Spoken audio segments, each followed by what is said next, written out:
अस्सलाम वालेकुम नाज़रीन इकराम, मैं हूं आपका होस्ट अयाज अहमद।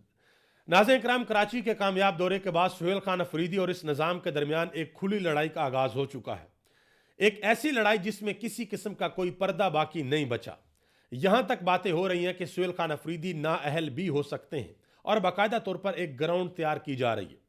दूसरी जानब आज पाकिस्तान तहरीक इंसाफ ने अडयाला जेल के बाहर एक इंतहाई अहम कॉल दे रखी है कि 10,000 लोगों को अडयाला जेल के बाहर जमा किया जाएगा और वहां पर ख़त्म कुरान होगा। अब देखना यह है कि जो पाकिस्तान तहरीक इंसाफ की रावलपिंडी की तंजीम है वो इसमें कामयाब होती है या नहीं।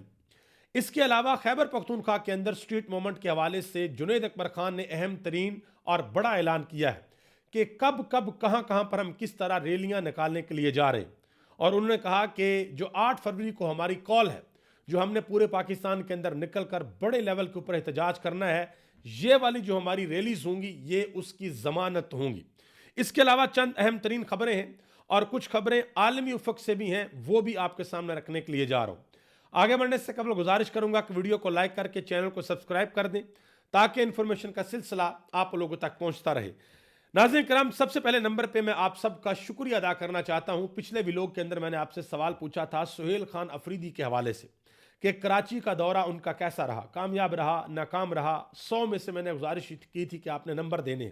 आप सबका बहुत बहुत शुक्रिया। आप लोगों ने बहुत बड़ी तादाद के अंदर पार्टिसिपेट किया और 95 से 99% लोगों का यह ख्याल है, यानी कि ऑलमोस्ट 100% लोगों का यह ख्याल है कि सुहेल खान अफरीदी का कराची का दौरा इंतहाई कामयाब दौरा रहा। यहां तक कि जो नाकदीन हैं, जो पाकिस्तान तहरीक इंसाफ के ऊपर तनकीद करते हैं, इमरान खान के ऊपर भी तनकीद करते हैं, वो लोग भी ये मानने पर मजबूर हैं कि सुहेल खान अफरीदी ने कमाल किया है, बहुत बड़ा सरप्राइज दिया है।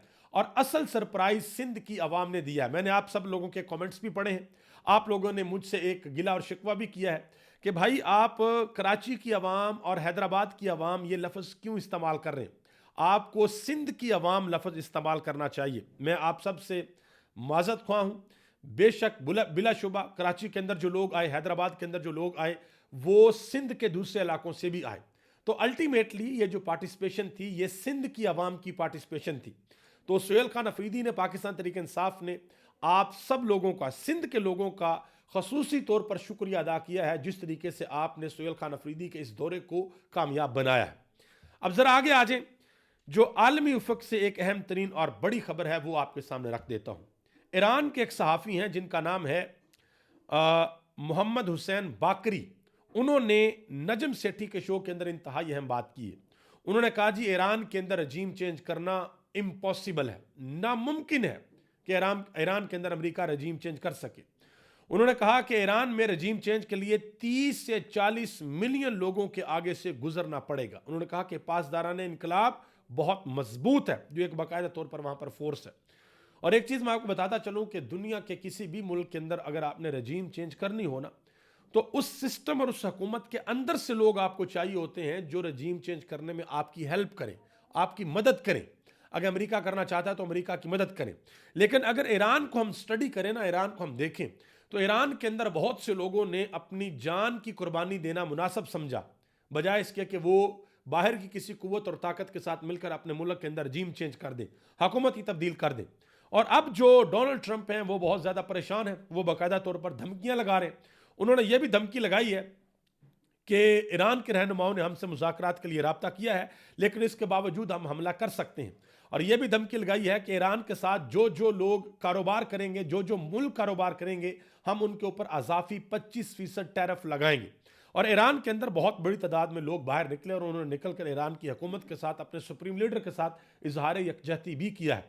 ईरान के जो वजीर खारजा हैं अब्बास अराक्ची, उन्होंने एक अहम तरीन बयान दिया है। उन्होंने कहा कि हमारे लिए जो सबसे बड़ा लम्हा फिक्रिया है वो ये है कि मुजाहिरीन मसाजिद को आग लगा रहे। उन्होंने कहा कि एक ईरानी सोच भी नहीं सकता कि वो किसी मस्जिद को आग लगाएगा। और अब ये बात बड़ी क्लियर हो चुकी है, दुनिया भर का मीडिया इसको रिपोर्ट कर रहा है कि दुनिया की दो एजेंसीज, मोसाद इसराइल की एजेंसी और CIA जो USA की एजेंसी है, इन लोगों ने अपनी इंजेक्शंस की हुई है ईरान के अंदर और ये अंदर से लोगों को भड़का रहे, ये अंदर से 2 नंबरियां करें। और बहुत से लोगों को ईरान के अंदर गिरफ्तार भी किया गया है जो ये फसादात के अंदर अपनी पार्टिसिपेशन दे रहे हैं। बहरहाल ईरान की हुकूमत रजीम चेंज होती है या नहीं होती, ये आने वाले दिनों में पता चलेगा। ईरान के जो लोग हैं वो डिटरमन हैं, वो डट के खड़े हैं कि हम किसी भी सूरत अपनी हुकूमत के पीछे से नहीं हटेंगे, हम अपनी हुकूमत के साथ खड़े रहेंगे। अब मैं यहाँ पर एक अहम चीज़ आपको बताऊँ, डोनाल्ड ट्रंप जो है वो फ्रस्ट्रेटेड क्यों है। देखिए, डोनाल्ड ट्रंप ने कुछ प्लान बनाए थे, वो प्लान उनके नाकाम हुए हैं। अब तक उन्होंने 2 दफ़ा अटेम्प्ट की है ईरान के अंदर रजीम चेंज करने की, नहीं हुई। इब्राहिम अकार्ड के ऊपर उन्होंने मुसलमान हुक्मरानों को इकट्ठा किया, अभी तक वो भी नाकाम है, वो कामयाब नहीं हुआ। गजा के अंदर जो फोर्स भेजने वाला मामला था उसमें भी अभी तक नाकामी है। फ़लस्तीनियों की जो मज़ाहमत है वो ख़त्म करने के अंदर नाकाम हुए हैं। चाइना अपनी जगह पर खड़ा है, रशिया अपनी जगह पर खड़ा है, और सबसे बड़ा जो धचका दिया है ना वो मोहम्मद बिन सलमान ने दिया है, जिन्होंने सऊदी अरब के अंदर जाकर ये तो ऐलान कर दिया कि हम $1 ट्रिलियन की इन्वेस्टमेंट करने को तैयार हैं। लेकिन यह बात उन्होंने मोहम्मद बिन सलमान की नहीं मानी। ट्रंप ने सऊदी अरब के अंदर खड़े होकर कहा था कि अगर आप इसराइल को तस्लीम करेंगे तो आप मेरी इज्जत करेंगे, मैं अपनी इज्जत समझूंगा। और मोहम्मद बिन सलमान ने यूएसए के अंदर बैठकर यह कहा था कि भाई हम इसराइल और फलस्तीन दोनों के लिए अमन चाहते हैं, यानी कि 2 स्टेट सोल्यूशन की तरफ उनका इशारा था। और उन्होंने अब्राहम अकॉर्ड को फौरी तौर पर मानने से इनकार किया कि भाई हम दोनों के लिए चाहते हैं, जब तक कोई ऐसा फ्रेमवर्क नहीं बनता तब तक हमारे लिए मुश्किल है। अब एक और मसला पड़ा हुआ है अमेरिका को, और वो है ग्रीनलैंड का। ग्रीनलैंड के ऊपर बाकायदा तौर पे मैं इंशाल्लाह आपको डिटेल बताऊंगा कि ग्रीनलैंड का इलाका अमेरिका के लिए क्यों ज़रूरी है, कितने लोग वहाँ पर बसते हैं, और हर बंदे के हिस्से में वहाँ की कितनी प्रॉपर्टी, कितनी मादनियात या जो कुदरती वसाइल हैं वो हर बंदे के हिस्से में कितने आते हैं, ज़मीन कितनी आती है। और डेनमार्क की वज़ीर आज़म ने इस हवाले से अहम तरीन बयान दिया है। उन्होंने कहा कि ट्रंप की ग्रीनलैंड तजवीज़ के बाद हम एक तारीखी मोड़ पर खड़े हैं। अमेरिका की जानब से किसी इत्तेहादी को धमकियां देना नेटो की बुनियादों को हला देता है। अगर अमेरिका ने मगरबी इत्तेहाद से मुंह मोड़ा तो सब कुछ खत्म हो जाएगा। ताकत के इस्तेमाल जैसे कई मंजरनामों के लिए हमारी तैयारी मौजूद है, मगर अभी मैं तफसीलात जाहिर नहीं करूंगी। ठीक है जी, ये सारी की सारी खबरें थी आलमी उफकनामे से, आलमी उफक से थी। अब पाकिस्तान के अंदर आ जाए ज़रा जी। पाकिस्तान के अंदर आज कॉल दी हुई है, अभी जब मैं वीडियो बना रहा हूं तो तकरीबन 1 बजे का टाइम है, तो 1 बजे की कॉल दी हुई है अडयाला जेल के बाहर की। 2-3 बजे तक लोग इकट्ठे हो जाएंगे कि आज अडयाला जेल के बाहर ख़त्म कुरान होगा। और इमरान खान की जो बहन है नूरीन खान न्याजी, उन्होंने बाकायदा तौर पर अपील की। उन्होंने कहा कि नमाज असर के बाद हम लोग इज्तिमाई दुआ करेंगे, और ये दुआ इमरान खान के लिए, बुशरा बीबी के लिए, और उन तमाम अफराद की रिहाई के लिए है जो अब भी गैर कानूनी और जालिमाना कैद का सामना कर रहे हैं। उन्होंने कहा कि पाकिस्तान भर और दुनिया के तमाम बाशऊर अफराद से पाकिस्तानी वक्त के मुताबिक 3:30 पे ये गुजारिश है कि वो इस इज्तिमाई दुआ के अंदर शरीक होकर जुल्म के खिलाफ और इंसाफ के हक में अपनी आवाज़ को बुलंद करें। सुहेल खान अफरीदी कल जब गए मुज़ाहिरे कायद के ऊपर तो वहाँ पर उन्होंने एक नोट लिखा, अपने हाथ से नोट लिखा। वो नोट सोशल मीडिया के ऊपर बहुत ज़्यादा वायरल हो रहा है। ये नोट जो है वो आप देख सकते हैं, जिसमें सुहेल खान अफरीदी ने लिखा कि मेरे लिए ये बहुत बड़ा एजाज़ है कि मैं पाकिस्तान के बानी मोहम्मद अली जिन्ना के मज़ार पर हाजिर हुआ। मेरी ख्वाहिश है कि तमाम पाकिस्तानी उनकी तकारीर को सुने और पाकिस्तान के तमाम अदारे उनकी हिदायत के मुताबिक अमल करें। पाकिस्तान जिंदाबाद। मैंने आपको आगाज़ में बताया कि सुहेल खान अफरीदी के खिलाफ खुली लड़ाई का आगाज़ हो चुका है, और अब यह कोशिश हो रही है कि भाई सुहेल खान अफरीदी को किसी न किसी मुकदमे के अंदर फंसा कर अदालत से सजा दिलवाई जाए और सुहेल खान अफरीदी को नाअहल किया जाए। असदुल्ला खान ने इस हवाले से बात की, कहते हैं कि सुहेल खान अफरीदी के सिंध के कामयाब दौरे का रद्द-ए-अमल ये आया है कि हुकूमत, बिलखसूस पंजाब हुकूमत ने उनके खिलाफ साजिशें शुरू कर दी हैं और उन्हें नाअहल करने की तैयारियां होने लगी।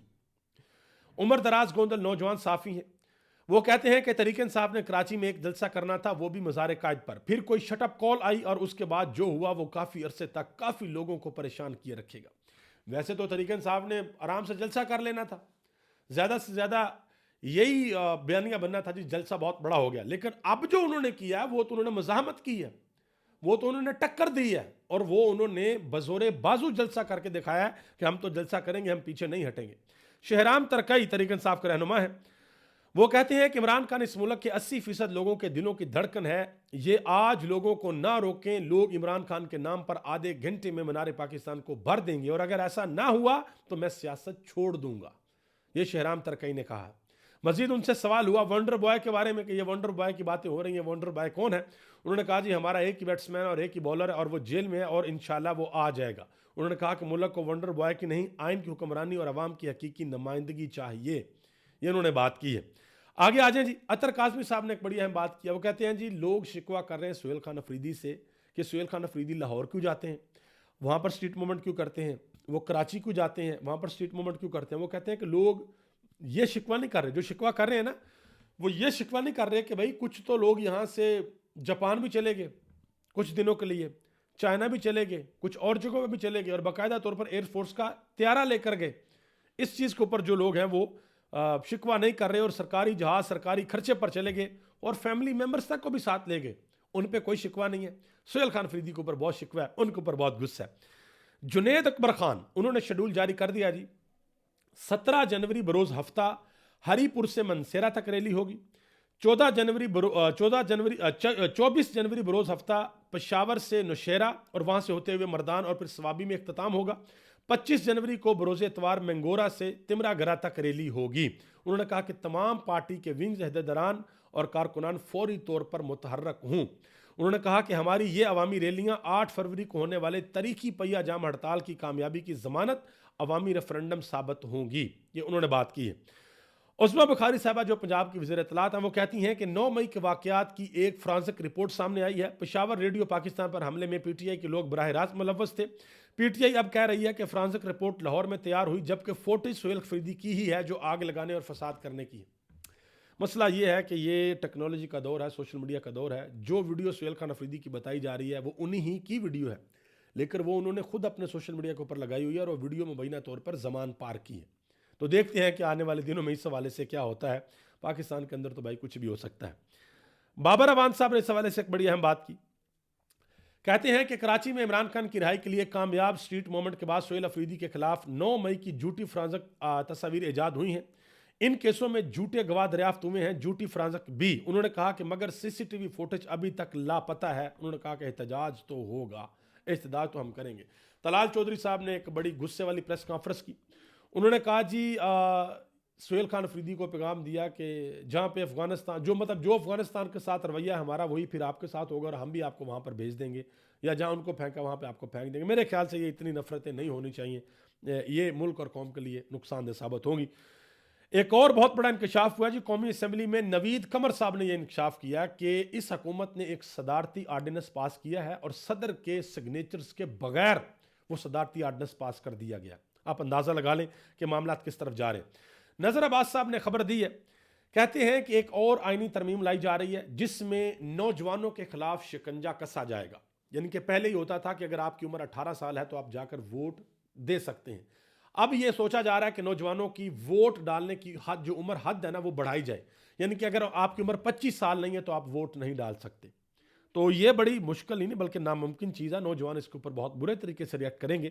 بلکہ میں ایک نوجوان کا آپ کو مثال بھی دے دیتا ہوں، زوریان، جن کا آرٹیکل بہت زیادہ وائرل ہوا تھا، اٹ از اوور. انہوں نے یہ سہیل خان افریدی والے معاملے کے اوپر کچھ باتیں کی ہیں. انہوں نے کہا جی آپ لوگوں کا اتحاد زبان اور قومیت سے نہیں کر سکتے، اتحاد ہوتا ہے نظریے سے. آپ لوگوں کو صرف نظریے پر متحد کر سکتے ہیں اور ہم سب کا ایک ہی نظریہ ہے کہ پاکستان کو بہتر کرنا. انہوں نے کہا کہ سہیل افریدی ایک نظریے کی نمائندگی کرتے ہیں. ہزاروں کی تعداد میں نوجوان ان کے ساتھ نکلے، لوگوں میں شعور آ رہا ہے. آپ لوگوں کو بیوقوف نہیں بنا سکتے. انہوں نے کہا کہ لوگ جانتے ہیں کہ سچائی کیا ہے اور کہاں ہے، اور سچائی عوامی مینڈیٹ کے اندر ہوتی ہے. انہوں نے واضح طور پر کہا. جو سہیل خان افریدی کے ساتھ سندھ کے اندر ہوا، انہوں نے کہا کہ یہ ہمارے سندھیوں کی اقدار نہیں ہے، کم از کم میری تو نہیں. انہوں نے کہا کہ پہلے لوگوں کو اجرک اور ٹوپی گفٹ کروں اور پھر ان کی زندگی اجیرن کر دوں. انہوں نے کہا کہ بطور سندھی تمام سندھیوں کی طرف سے سہیل افریدی سے معافی مانگتا ہوں. ہم سارے سندھی ایسے نہیں ہیں، آپ بھی جانتے ہیں کہ آپ کے ساتھ یہ سب کس نے کیا ہے. عطا تارڑ صاحب، وہ جو اسپیکر کے پی اسمبلی ہے بابر سلیم سواتی، جنہوں نے کور کمانڈر پشاور کو ایک مراسلہ لکھا ہے سیکورٹی بریفنگ کے حوالے سے، اس کے اوپر عطا تارڑ کہتے ہیں کہ پی ٹی آئی والوں کو طریقہ کار نہیں پتا. یہ مراسلہ کور کمانڈر کو نہیں لکھا جاتا بلکہ یہ وزارت دفاع کو لکھا جاتا ہے اور وزارت دفاع جی ایچ کیو کو بھیجتی ہے. اگر یہ نیک نیتی سے درست طریقہ کار سے آئیں گے تو ان کو بریفنگ ملنی چاہیے. چلیں جی، پی ٹی آئی والوں کو چاہیے کہ پہلے وہ خواجہ اسد صاحب کو خط لکھیں وزارت دفاع میں، وہاں سے جی ایچ کیو میں جائے گا، وہاں سے پھر آگے معاملات بڑھیں گے. تو ایسے کر لیں بھائی، سیکورٹی معاملات کے اوپر اگر آپ نے بریفنگ لینی ہے تو. خواجہ سعد رفیق صاحب نے ایک بات کی ہے، کہتے ہیں کہ عوام کے بنیادی حقوق کی پامالی اور مسلسل ناانصافی جاری رہے تو پھر کیا ہوتا ہے؟ پھر عراق، وینزویلا، موجودہ ایران یا سابقہ مشرقی پاکستان جیسے حالات پیدا ہوتے ہیں. انہوں نے کہا کہ کبھی کبھار ایک چنگاری شعلہ اور شعلہ لاوا بن کر جنگل کی آگ بن جاتی ہے، پھر کوئی فائر بریگیڈ کام نہیں آتی. خدا کا واسطہ خواجہ صاحب، باتیں تو آپ کی بہت خوبصورت ہیں لیکن یہ باتیں جا کے میاں محمد نواز شریف، میاں محمد شہباز شریف، محترمہ مریم نواز صاحبہ، خواجہ آصف، پرویز رشید، احسن اقبال، عظمیٰ بخاری، اعظم نذیر تارڑ، عطا تارڑ اور باقی جو ساری آپ کی لیڈرشپ ہے ان کو بھی جا کر سمجھائیں کہ ان کو یہ بات سمجھ آ سکے. ٹھیک ہے جی. فواد چودھری صاحب نے ایک بڑی اہم بات کی ہے. ایک تو کل وہ جب رائے ثاقب کھرل کے پروگرام کے اندر گفتگو کر رہے تھے، عمران خان کا ذکر آیا تو وہ عبیدہ ہو گئے. انہوں نے کہا جی عمران خان بہت بڑی شخصیت ہے، جو ان کے ساتھ ہو رہا ہے یہ وہ ڈیزرو نہیں کرتے، ایسا ان کے ساتھ نہیں ہونا چاہیے. انہوں نے کہا کہ سینسرشپ کی وجہ سے میڈیا کا بزنس ماڈل تباہ ہو گیا ہے، تمام لوگ سوشل میڈیا پر شفٹ ہو گئے ہیں اور سوشل میڈیا پر کسی کا کوئی کنٹرول نہیں ہے. انہوں نے کہا کہ کسی کو کچھ سمجھ نہیں آ رہی کہ کیا ہو رہا ہے. بیرسٹر گورر علی خان نے ایک بڑی اہم بات کی. انہوں نے کہا کہ یہ حکومت سپرمین ہے اور سپر سپیڈ سے انہوں نے کہا کہ یہ حکومت سپرمین اور سپر سپیڈ سے ونڈر بوائے پر چلی گئی ہے اور بہت جلد یہ ہوم الون کے اوپر بھی چلے جائیں گے. ٹھیک ہے جی. انجینئر محمد علی مرزا صاحب وہ آج کل بڑے دعوے کرتے ہیں، بڑی باتیں کر رہے ہیں ماشاءاللہ. کہتے ہیں جی پنجاب میں کئی ماہ سے کوئی زیادتی یا بدفعلی کا واقعہ نہیں ہوا اور یہ سب کچھ ممکن ہوا ہے ایک عورت وزیر اعلیٰ کی وجہ سے جس نے CCD بنائی اور قانون پر عمل درآمد کروایا. ہماری تو دعا ہے جی اللہ کرے کبھی کوئی اس طرح کا ناخوشگوار واقعہ نہ ہو. لیکن اس حوالے سے کچھ حقائق آپ کے سامنے رکھتا ہوں. ایک نوجوان صحافی ہیں محمد عمیر، انہوں نے باقاعدہ طور پر فیکٹس دیے ہیں. انہوں نے کہا جی انجینئر صاحب جھوٹ بولنے میں بابوں کو بھی پیچھے چھوڑ گئے ہیں. پنجاب پولیس کے اپنے ریکارڈ کے مطابق گزشتہ سال کے پہلے 11 ماہ میں پنجاب کے اندر 3581 جبکہ گینگ ریپ کے 1227 مقدمات درج ہوئے ہیں. ریپ کے 3581 اور گینگ ریپ کے 1227 مقدمات درج ہوئے ہیں. اور مرزا صاحب کہہ رہے ہیں کہ جی کئی ماہ سے کچھ سامنے نہیں آیا. ٹھیک ہے. انہوں نے کہا جی جھوٹ بولنے بڑے ماہر ہیں. اور مرزا صاحب کی وہ بڑی باتیں ابھی زبان زد عام ہے کہ مرزا صاحب سونگ کر سارا کچھ بتا دیتے ہیں. عمران خان کا دیسی گھی بھی سونگ کے آئے ماشاءاللہ اڈیالہ جیل کے اندر سے. تو یہ تو بڑی زبردست قسم کی ایک سکل ہے مرزا صاحب کے پاس کہ سونگ کے بتا دیتے ہیں. وہ میرا خیال منصور علی خان نے بات کی ہے، کس نے بات کی ہے کہ اب تو بھائی جہاں سے دیسی گھی کی خوشبو آئے گی سونگ کر لوگ بتا دیں گے یہ ادھر عمران خان ہے. یا آپ یہ بھی کہہ سکتے ہیں جہاں سے دیسی گھی کی خوشبو ہے یا ادھر عمران خان ہے یا ادھر عمران خان کی بات ہو رہی ہے یا ادھر عمران خان کے کارکنان ہے. کچھ نہ کچھ عمران خان کے حوالے سے ہو رہا ہے اگر آپ کو دیسی گھی کی خوشبو آ رہی ہے. ابھی تک اتنا ہی. آپ سب کا بہت بہت شکریہ. پاکستان زندہ باد. پاکستان کی عوام پائندہ باد.